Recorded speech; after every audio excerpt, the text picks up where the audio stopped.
Assalamualaikum warahmatullahi wabarakatuh. Perkenalkan, nama saya Nova Hartanto dengan NIM 4512421028. Saat ini saya akan mempresentasikan tentang kearifan lokal sistem SASI.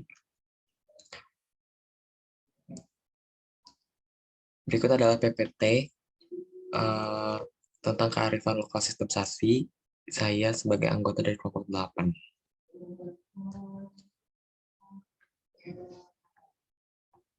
Yang pertama adalah kebudayaan suku, kebudayaan SASI.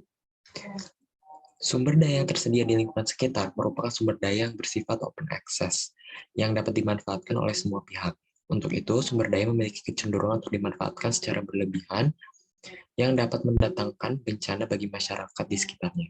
Salah satu hal yang dilakukan masyarakat di kawasan Maluku adalah penerapan sistem SASI yang sudah diperkenalkan oleh nenek moyang sejak berabad-abad lalu. SASI merupakan salah satu kebudayaan yang mengatur mengenai waktu pengambilan hasil alam dalam rangka penjagaan lingkungan sehingga tetap lestari.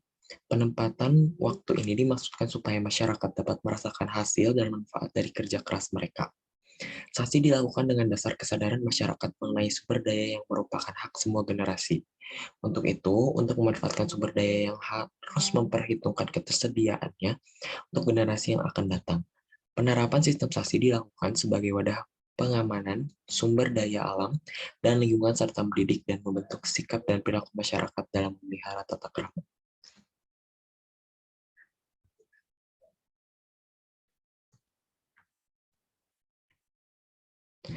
Aturan mengenai keberadaan SASI ini merupakan hukum adat yang memiliki nilai hukum substantif yang keberadaannya tidak tertulis namun dipatuhi oleh masyarakat. SASI dapat dikatakan memiliki nilai hukum karena memiliki norma, aturan yang berhubungan dengan cara kebiasaan, tata kelakuan, dan adat yang di dalamnya memuat unsur etika dan norma.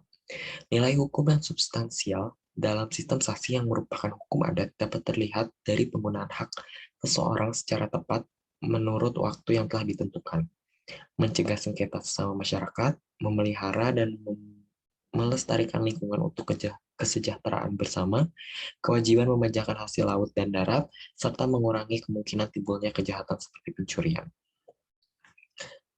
SASI terbagi menjadi 5, yaitu SASI umum, SASI pribadi, SASI agama, SASI negeri atau kampung, dan SASI babaliang. Yang pertama adalah SASI umum. SASI umum terbagi menjadi 2, yaitu SASI air dan SASI darat. SASI laut adalah SASI yang meliputi kawasan pantai dan laut yang termasuk pertuanan desa. Hal ini berarti segala kandungan laut yang dianggap penting oleh masyarakat setempat tergantung pada nilai ekonomis hasil laut tersebut. Yang mula-mula diatur oleh SASI adalah khusus ikan. Contoh SASI laut seperti biolala jenis kerang, rumput laut, mutiara, dan ikan. Berikut adalah gambar dari SASI laut. Yang kedua adalah SASI air. SASI air atau SASI sungai atau kali adalah SASI yang mengatur mengenai hal-hal yang tidak boleh dilakukan di kali. Misalnya pada saat ikan lompa sudah masuk ke kali, masyarakat dilarang untuk mengganggu atau menangkapnya. Masyarakat juga dilarang untuk mencuci bahan dapur di kali. Penduduk laki-laki dilarang bercampur dengan perempuan. Dilarang juga mencuci pakaian atau mencuci yang melewati tempat pengambil air minum. Tidak boleh memakai perahu bermotor atau jenis speedboat, dan tidak boleh menghidupkan mesinnya. Contoh dari SASI sungai atau kali adalah ikan lompa di Pulau Haruku. Selanjutnya ada SASI darat. Yang pertama ada SASI hutan. SASI hutan adalah SASI yang meliputi berbagai macam benda yang ada di daratan. Biasanya yang disasi adalah tanaman, baik yang ditanam orang tua pun yang tumbuh sendiri. Tanaman-tanaman tersebut adalah tanaman perkebunan yang memenuhi kebutuhan sehari-hari. Contoh SASI hutan seperti kelapa, pala, buah-buahan, rotan, damar, dan cengkeh. SASI darat yang kedua adalah SASI binatang. Sasi binatang adalah sasi binatang tertentu di lokasi hutannya dilindungi dan diatur penangkapannya sesuai dengan kebutuhan masyarakat setempat. Misalnya dapat kita jumpai di negeri atau di desa, Tita Wai, adanya sasi untuk dilindungi binatang atau hewan kuskus. Binatang ini sekarang sudah mulai langka, sehubung dengan pembabatan hutan untuk membuat kebun atau penebangan kayu untuk berbagai kebutuhan pembangunan. Binatang atau hewan kuskus ini hidup di pepohonan tertentu yang sekaligus merupakan sumber makannya seperti pohon kenari, pohon gondal, pohon beringin, pohon lengua, dan lainnya. Yang kedua adalah jenis sasi pribadi. Sasi pribadi adalah sasi yang diberlakukan oleh masyarakat kepada sesuatu yang sudah menjadi miliknya dan dilaporkan kepada pemerintah desa untuk yang berlaku untuk sasi hutan. Yang ketiga adalah ada sasi agama. Sasi agama adalah sasi yang ditetapkan oleh pemuka agama. Sasi ini disebut sasi rohani atau sasi kepercayaan karena berdasarkan pada kepercayaan. Hal ini berkaitan dengan kepercayaan atau agama asli yang hidup dalam masyarakat ketika mereka belum menganut agama resmi seperti Islam dan Kristen. Sasi kepercayaan erat kaitannya dengan kepercayaan masyarakat terhadap kekuatan roh-roh luhur dan kekuatan alam semesta di masa lampau. Yang ketiga, jenis sasi yang ketiga ada sasi negeri atau kampung. Sasi negeri atau kampung adalah larangan yang mengatur tentang kehidupan masyarakat antar sesama di dalam desa. Seperti dilarang membuat ribut di malam minggu, dan bila ingin membuat acara di malam hari berupa pesta atau lain-lain, harus mendapatkan izin dan sendiri negeri. Pada hari Minggu, orang dilarang ke laut atau ke hutan kecuali ada keperluan penting, tetapi harus mendapatkan izin dari kewang. Orang dilarang menjemur atau membakar rumput, tempurung, dan lain-lain di jalan raya, menjemur pakaian di atas pagar, dilarang memanjat pohon dengan pakaian yang tidak pantas, dan sewaktu pulang dari kali, dilarang memakai kain sebatas dada, dilarang memakai kain sarung di siang hari, dan tidak boleh memakai celana dalam atau selai handuk, dan berjalan di jalan raya.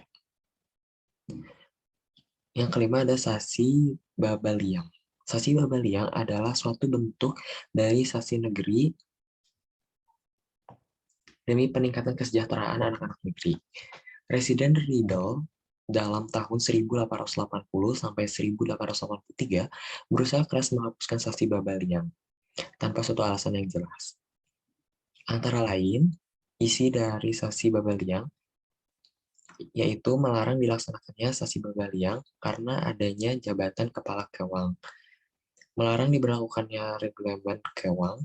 Jenis sasi seperti ini hanya terdapat di Pulau Ambon dan dilaksanakan di negeri-negeri di pulau tersebut dengan cara berbeda-beda. Sasi babaliang dapat diuraikan sebagai berikut. Jumlah anak negeri yang punya uang diberikan hak secara bersama-sama selama 1 tahun. Diberikan hasil dari dusun-dusun yang dikenakan sasi. Pembelian hasil-hasil dusun yang dikenakan sasi itu pembelian melalui negeri. Dusun-dusun yang hendak dikenakan sasi dan dusun-dusun yang tidak dikenakan sasi telah ditentukan sebelumnya dalam rapat saniri negeri. Tim pembeli juga telah ditentukan dan berada di bawah pengawasan polisi. Polisi dan tim pembeli mempunyai wewenang yang sama dalam kewang dan anak-anak kewang untuk memeriksa apakah dusun selalu berada dalam keadaan bersih dan dapat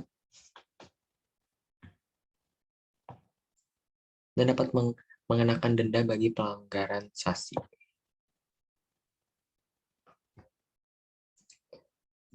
Selanjutnya ada upacara buka dan tutup sasi. Sasi ditandai dengan upacara tutup sasi, yang ini pernyataan bahwa larangan itu mulai berlaku dengan pemberian tanda sasi, yaitu berupa kayu yang diikat dengan pucuk daun kelapa muda dan tanaman pada batas areal terlarang.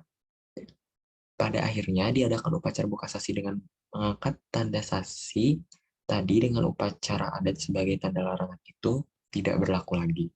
Setelah sudah upacara itu, barulah si pemilik dapat mengambil hasilnya yang sudah matang. Upacara tutup buka sasi ini ada 2 macam, yaitu yang pertama ada upacara tutup dan buka menurut adat. Yang pertama ada upacara tutup sasi. Pada malam yang telah ditentukan, maka kepala kewang atau kewang besar yang dibantu oleh anak-anak Kewang berpencar ke seluruh pelosok desa atau kampung. Mula-mula Teon atau nama asli negeri di Tabaos diteriaki. Anak-anak Kewang langsung menyembunyikan tahuri dan meniup kerang, memperdengarkan suatu suara yang syahdu, namun mengandung mistis. Kepala Kewang berteriak Siloo, artinya sasi. Kemudian anak-anak Kewang menjawab dengan Mese Eeo, yang artinya tetap. Sejak malam itu, sasi atas dusun-dusun dimulai di mana seluruh tanaman yang ada di dalam dusun atau lahan dinyatakan dilarang atau dipetik. Saat itu pula, Kewang dan anak-anak Kewang mulai menjalankan tugas sebagai pengawas hutan. Hutan dan laut dinyatakan tertutup. Biasanya, sasi berlangsung selama 3 bulan.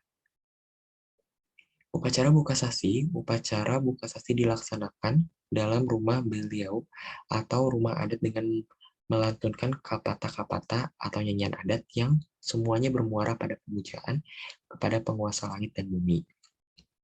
Menjelang masa buka sasi, maka pada malam hari menjelang pagi, Kewang, anak-anak Kewang, dan perangkat pejabat negeri mengadakan pertemuan. Setelah ada yang disepakati tiba, maka Kewang dan anak-anak Kewang berjalan mengelilingi negeri sambil berteriak memanggil nama Teon atau nama asli negeri Tahuri ditiup kembali dan Kewang meneriaki kata Puasilo Teas Toto Mulalo Amun Hutum yang artinya sasi kini terbuka. Jangan potong atau petik buah-buah yang masih muda, pohon dan daun dari seluruh dusun. Ketika masyarakat mendengar teriakan itu, bagi mereka adalah tanda sukacita karena besok mulai panen hasil sasi. Upacara buka dan tutup sasi menurut gereja. Upacara tutup sasi, pada umumnya upacara tutup sasi ini dilaksanakan pada hari Minggu, yaitu saat dilaksanakannya ibadah. Beberapa hari menjelang hari Minggu, biasanya pada Kamis atau Jumat, malam keluarga-keluarga yang ingin tanaman atau hasil kebunnya disasi, misalnya kelapa, jeruk, nanas, kenari, dan lain sebagainya, datang ke rumah seorang majelis atau pembantu pendeta, dan mengungkapkan maksudnya sambil melaporkan jenis-jenis tanaman yang akan disasi. Majelis selanjutnya akan mencatat nama-nama keluarga tersebut. Berikut nama yang akan disasi itu di dalam buku khusus. Dalam acara ibadah di hari Minggu, tepatnya sebelum acara doa syafaat, pendeta akan memberikan kesempatan kepada majelis bertugas untuk memberitahukan kepada jemaat bahwa akan ada sasi. Untuk itu, nama-nama keluarga yang telah dicatat beberapa hari sebelum dibacakan sekaligus jenis tanaman yang akan disasi.